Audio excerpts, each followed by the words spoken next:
Good evening, ladies and gentlemen. We are so happy you decided to join us tonight. We're not Olympic skiers.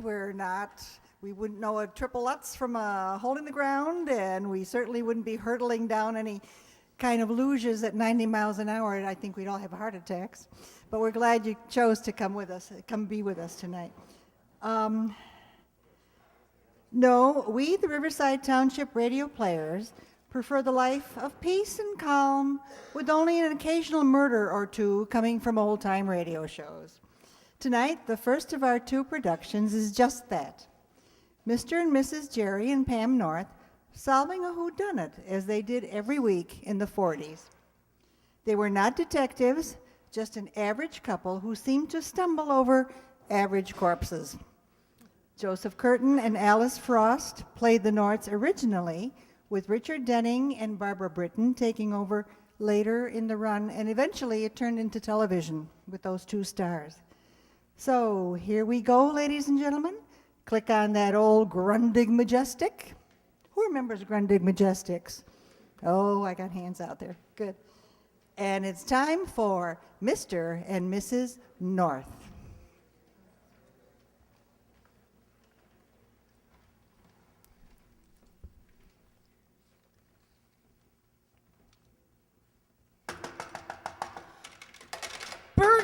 Bertie, it's Pam. Darling, she isn't here. Jerry, she is. I know she is. And we have to get in there. Something's happened to her.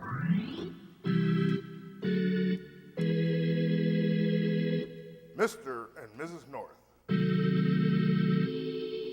Starring Richard Denning and Barbara Britton. Listen as Pam and Jerry solve the mystery Die Hard.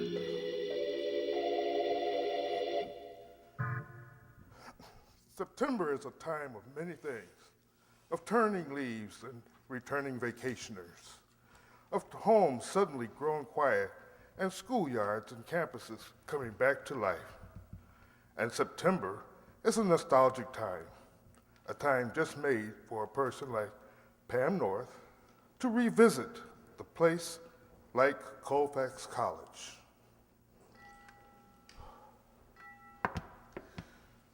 Oh, Jerry.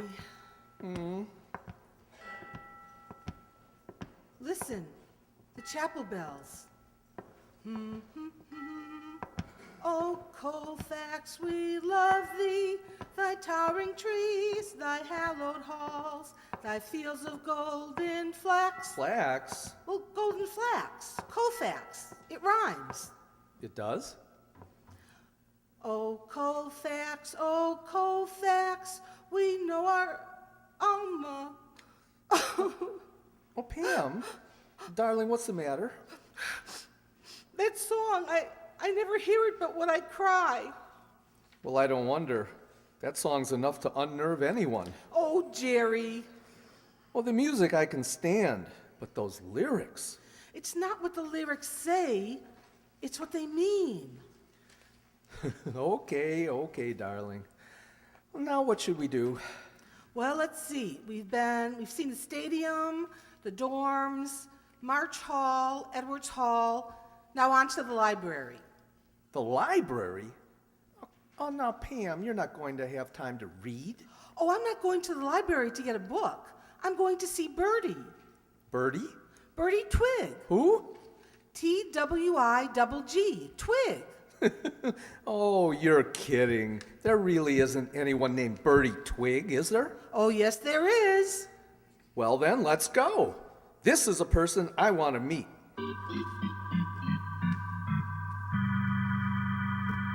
No, Nancy. No, dear. I'm sorry. But jeepers, Miss Twig. Very sorry. But a rule is a rule.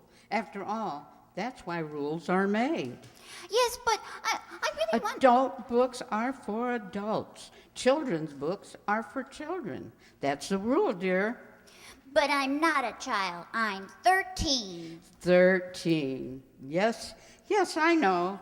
But, well, a book like this, oh my. Why, I haven't read this even at my age. Run along now, dear. And, oh, Mrs. Turner, good afternoon. Oh, hello. Are you looking for someone, Mrs. Turner? No. Well, if there's anything I can help you Oh, with. no, thanks. The new fiction is over by the... I know. Oh, she sure hangs around here a lot all of a sudden, doesn't she? What? Oh, Mrs. Turner. She comes in here almost every day. Yes, she certainly does. She sure must take out a lot of books. As a matter of fact, she never... No, it can't be. What's the matter, Miss Twig? But it is Pamela. Hello, Bertie. I can't believe it. I just can't believe it. Pamela Saunders. Not Saunders anymore, Bertie. North. North? North? Yes, of course, North. And this is your husband? Jerry, this is Bertie Twig. How do you do, Miss Twig? What a wonderful, wonderful surprise. Well, I guess I better go now, Miss Twig. Put that book back, dear. Okay. Now you two come right into my office where we can have a nice long chat. I want to hear all about, wait, here's someone you must meet. Professor. What? Huh? Yes, Miss Birdie. Professor, I want you to meet Mr. and Mrs. North.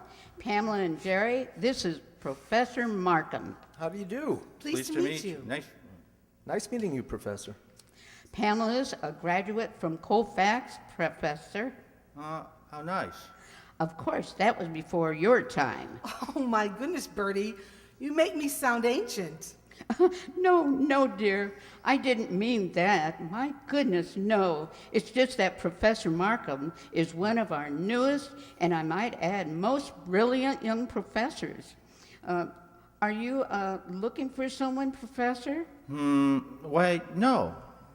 Well, I'm happy to have met you, Mr. and Mrs. North. I'll go back to the stacks and browse around. The new fiction is over, Bertie. Oh, yeah. Oh, Pamela, I... Is there anything wrong, Miss Twig? Wrong? No. At least I don't think there is.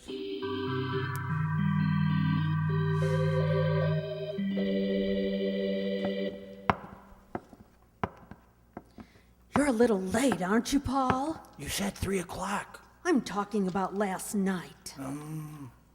Why didn't you meet me? We can't talk here. Where were you, Paul? We can't talk here, Mildred. Then let's go somewhere where we can. Well, I have to be back on the campus in a few minutes. Quit stalling. Keep your voice down. I'm not going to go on like this. Now, Mildred, please. I'm going to tell Cliff about us. No! Mildred, listen. Something's come up that makes it absolutely imperative that no one find out about us, at least temporarily. What's the excuse this time? I had dinner last night with Peter Carlisle. He's chairman of the board of trustees for the college. Well, Well, that's why I couldn't meet you. go on. Well, Carlisle told me in the strictest confidence that the presidency of the college may be vacant in a month or two, and that there's a very good chance that I may get the appointment. You? But I'll never be considered if you ask Cliff for a divorce now. The publicity would... Shh! Hello, Mrs. Turner. Hello, Professor Markham. This is too risky. Can you meet me tonight? Yes. 8 o'clock. Pilot Rock? Yes, I'll go out first. All right. And you remember Tommy Norton, Pamela, when he... Oh, excuse me. I'd like to take out this book, Miss Twig. All right, Professor. The psychology of murder? What? The title of the book. The psychology of murder. Oh, so it is. Well, if you picked up the wrong book and want to change it... No, it's all right. I'll take it. It might be very interesting.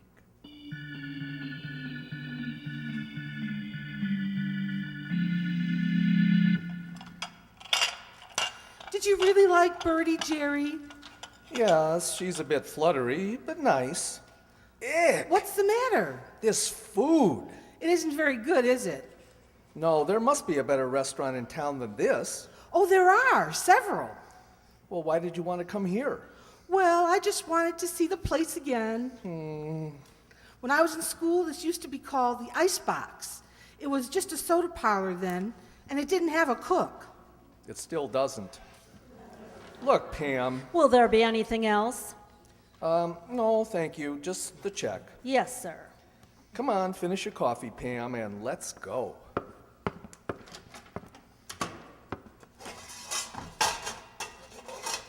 Anybody out front, Mildred? Couple in number 2, just leaving. Slow tonight. Yeah. I'm going home, Cliff. Going home? What are you talking about? It's only 7:30.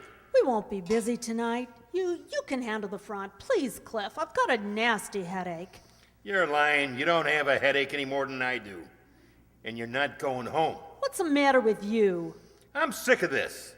That's what's the matter. Sick of what? Who are you meeting? What? You heard me. Oh, for crying out loud. Stop lying. Stop yelling. Those people out front can hear you. Let them hear. Answer me. Let go. Who've you been meeting? Who is he? No one. No, let go of me. Let go. Hey, you come back here. Mildred, I'm leaving. I'm through. I'll find you. I'll find you here. And when I do, I'll kill you. I'll kill you. Gosh, Jerry. Come on, Pam. Let's just leave some money and get out of here.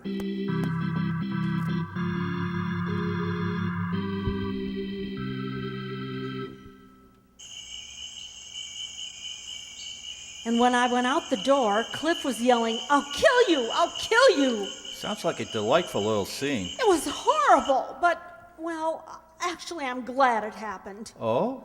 Cliff had to find out sometime. You said you denied meeting anyone. I did, but Cliff knows I'm lying. Paul, we've got to tell him the truth. And get ourselves killed? Aw, Cliff didn't mean that. How can you be sure? I know Cliff.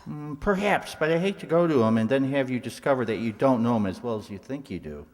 But aside from that, you seem to have forgotten what I told you this afternoon in the library. About the presidency of the college? Good. I haven't forgotten. In Good. fact, I've given it a lot of thought. Good. You haven't heard what I've been thinking. Then maybe you'd better tell me right now. For a little while this afternoon, you had me fooled. Fooled? But not for long. After I left the library, I went over to the college and just walked around the campus for a while, daydreaming, thinking about what it was going to be like when I was Mrs. Paul Markham, wife of the president of Colfax College, me, Mildred Turner, graduating from slinging hash in a greasy spoon to serving tea at a faculty reception. For a dame that didn't even finish high school, I'm going a long way. And then it hit me, wham, right between the eyes. What? That people don't travel that far that fast. Not people like me, and you know it. You knew it this afternoon in the library. It was just another stall, another excuse, like all the other stalls and excuses. Mildred, This is the last one. What are you going to do? Divorce Cliff and marry you. Okay, so I won't be the wife of a college president, so I'll settle for being just the wife of a professor. I'm not going to marry you, Mildred. I don't love you, and That isn't what you said the other times we met here at Pilot Rock. Nevertheless, I'm not going to marry you. This whole thing's been a mistake. Maybe so, but there are some mistakes you can't correct, Paul, and this is one of them. I don't think so. Paul? I can correct it. No, please, please. I can't wait.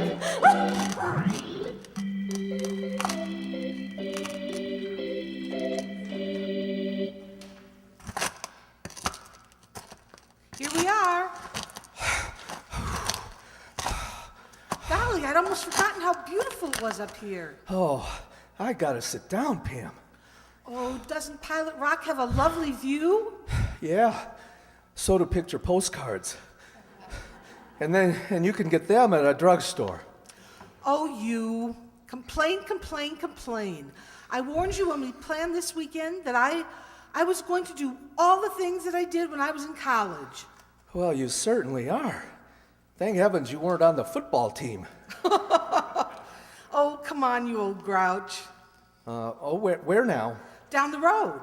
Road? How did anyone get a road up here? With parachutes? Well, it's not very steep on the other side. Oh. Pam? Yes? Pam, dear, No, I won't ask that question. What question? Well, why, if there's a road, didn't we drive up instead of climb? Oh, see, here's the road. And a very good road. Uh-huh. Jerry, what's that? Down there in the grass. Where? There. It looks like a book. Well, let's see.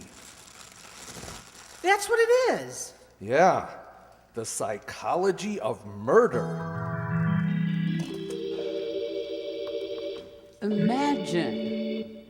Just imagine what responsibility. Where did you say you found it, dear? Up on Pilot Rock. Well, I never. Do you remember who took the book out? No, but we'll find out from the files right now. I'd better not wait, Bertie. Jerry's outside in the car. Oh, of course. I don't forget. You and Jerry are coming to dinner tomorrow night. We're looking forward to it. Fried chicken with giblet gravy. Wonderful. Goodbye, Bertie. Goodbye, dear. Bye. Now, I'm going to find out who. Well, I remember Professor Markham.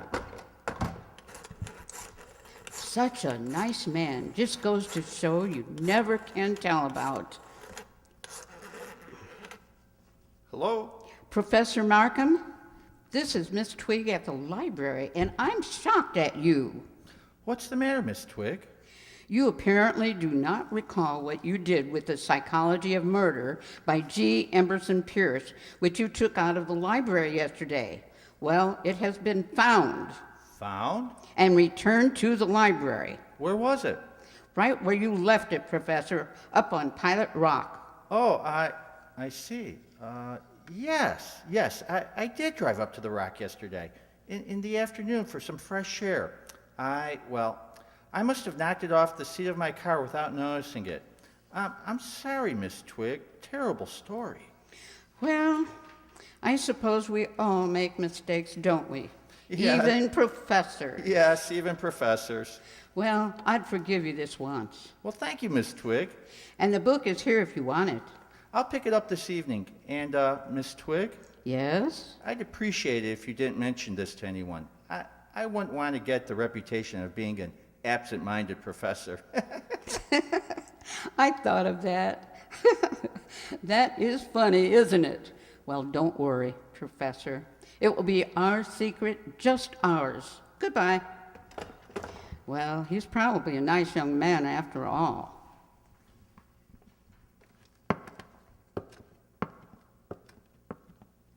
Good afternoon, Mr. Twig. Well, Sheriff Conway, good afternoon.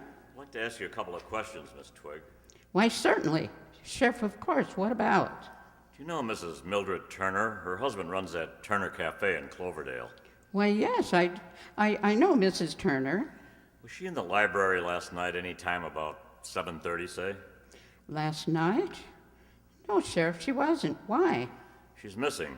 Missing? Her husband said she didn't come home at all last night. He's afraid something happened to her.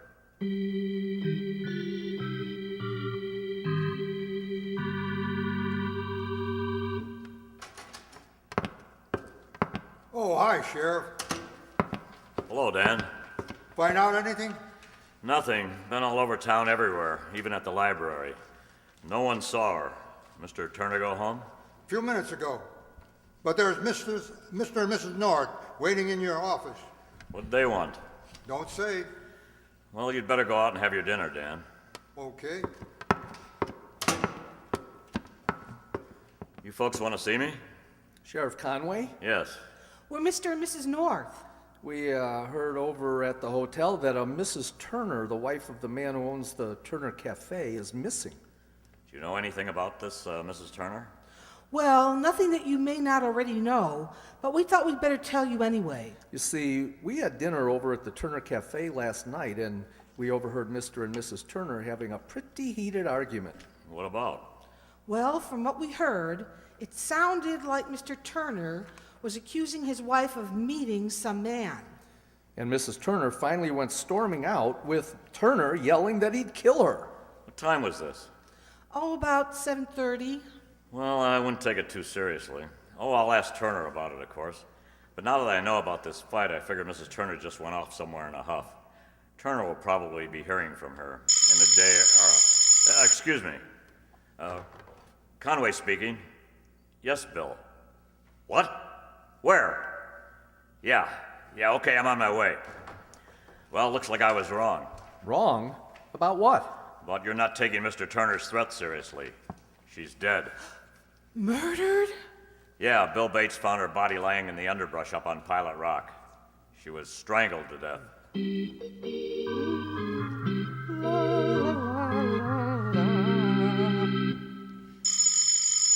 Public Library, Miss Twig speaking. Bertie, this is Pam. Pamela, dear, I'm just thinking about you. Bertie!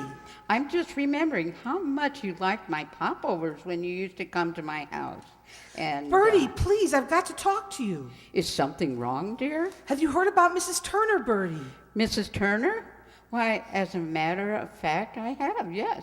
Sheriff Conway came into the library this afternoon and... Bertie, she's dead. She was murdered. Murdered? But that's impossible. Why, just yesterday she murdered. Oh, my. Bertie, listen. The book that Jerry and I found and returned to the library. Yes? Well, it may be a clue to who murdered Mildred Turner. What? Well, Jerry and I aren't sure. We haven't even told Sheriff Conway about the book yet, but we thought... No, dear, you're wrong. Why, it's unthinkable that... Bertie, will you please, Bertie? Good evening, Miss Twig. Bertie! Good evening, Professor. Bertie! Pamela, dear, I'll have to call you back. But I have to tell you... Goodbye, dear. I came to pick up the book, Miss Twig. Book? Oh, yes, book. Now, let's see, where did I... here we are. Oh, thank you. And again, my apologies. That's perfectly all right, Professor. Oh, my goodness. Look at the time. It's 8 o'clock, closing time. Closing time? Yes. Well, I won't detain you since I seem to be the only one here. Good night, Miss Twig. Good night, Professor. Miss Twig, about the book being lost, it's still our secret, isn't it? Oh, indeed, yes, indeed. Oh, my, yes. Miss Twig! Oh, hi, Professor. Oh, jeepers, Miss Twig. Have you heard about Mrs. Turner? Nancy, dear. Oh, she's been murdered. Honest. She was strangled to death. Strangled. They just found her a little while ago up on Pilot Rock. Nancy. Oh, she was under some brushes, absolutely dead, with her eyes wide open. And it was Nancy. and Mr. Turner's been arrested. And oh, isn't it exciting? Ah, jeepers! I better go home and tell Mom and Dad before someone else does. Bye, Miss Twig. Nancy. Bye, Professor.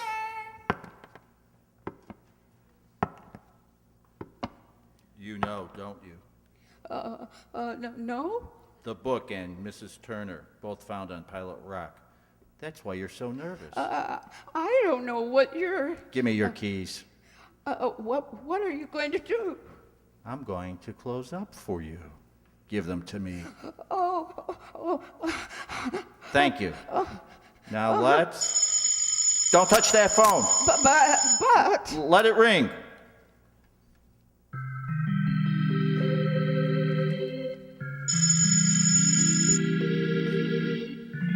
She doesn't answer. Jerry, there's something wrong. Now, Pam. There is. I know there is. Just because she doesn't answer the telephone? But she answered it a couple of minutes before. All right. So in a couple of minutes, she closed the library and left. What time is it? 8:05. No. No, what, Pam? No, Bertie hadn't closed the library and left. The library closes at 8, but Bertie never leaves before 8:30. Oh, Pam. It's true. I worked in that library for 2 years, Jerry. I know. Darling, we've got to get down there and find out what's wrong.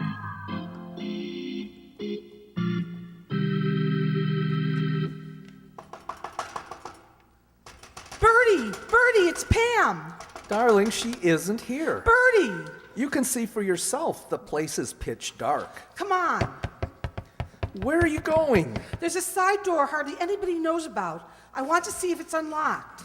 Pam, if the front door is locked, then the side door will be locked. Here. All right, try it. You'll see for yourself that it's unlocked. Come on. It's dark in here. All the light switches are over by the main entrance. Oh, Pam, what would Bertie Twig be doing sitting around here in the dark? Jerry, believe me, there's something wrong. Bertie would never have gone off and left that side door unlocked. Why, Bertie is the most... Jerry, look, Where? over there on the floor. Holy... Bertie, oh, Bertie. I'll get the lights. Jerry, she's... Jerry, Careful. it came over from there. There's someone back in the stacks. I'm going to take a look. You telephone the sheriff. Oh, I want to go with you. No, Pam. Telephone the sheriff. All right, but be careful, darling. Yeah. Hello?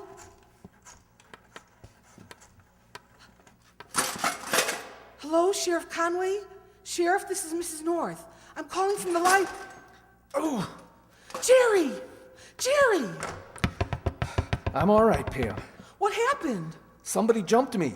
A man. Didn't you see him? No. You would have if he'd gone out the side door. Then he must still be in here. Unless he got out of a window. There aren't any. Not on this first floor.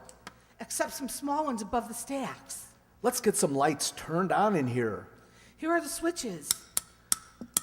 Okay, now let's close the side door and he won't be able to... Jerry, look! Climbing up on that bookcase. He's the one Bertie introduced us to. It's Professor Markham. He's trying to get out of that window.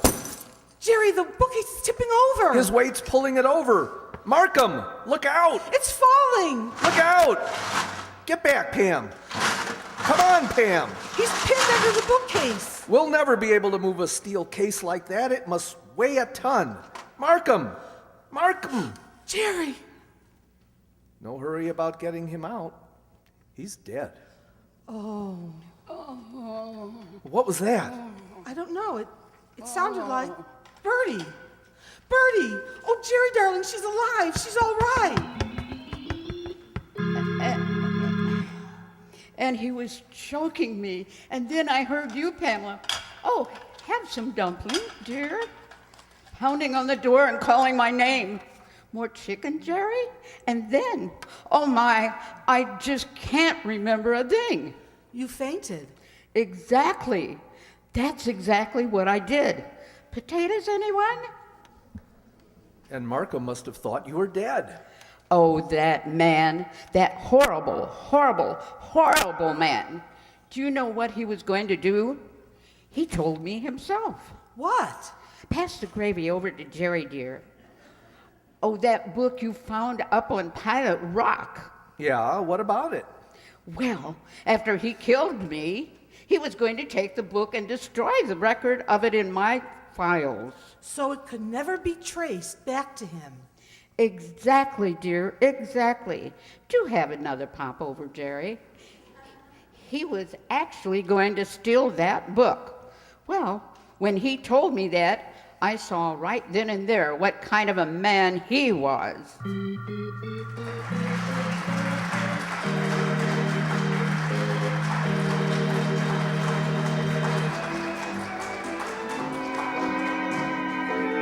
The adventures of Mrs. and Mr. North are brought to you through the facilities of the United States Armed Forces Radio Service. Tonight's cast consisted of Pamela North, as played by Sue Kaczynski,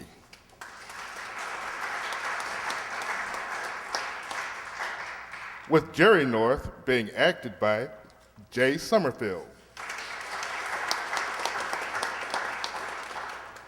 In the role of the librarian, Bertie Twig was Nell Brennan.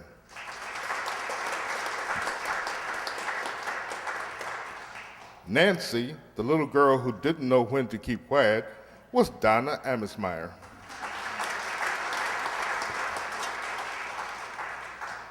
And that not very nice professor, who majored in hanky-panky, was played by Jim Ryan.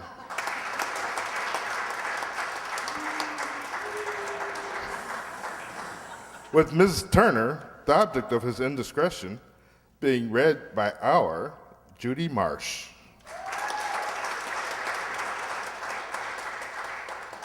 Her suspicious husband, Cliff, was Rob Krasinski.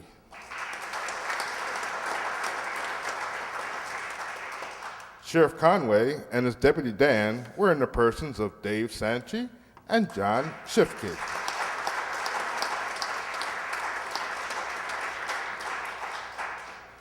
Completing this radio cast were, of course, Tom Lentz, doing all the sound effects,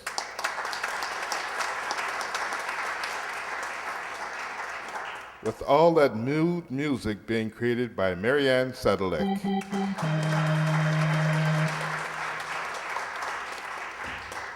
The announcing was in the hands of yours truly, Andre Dixon.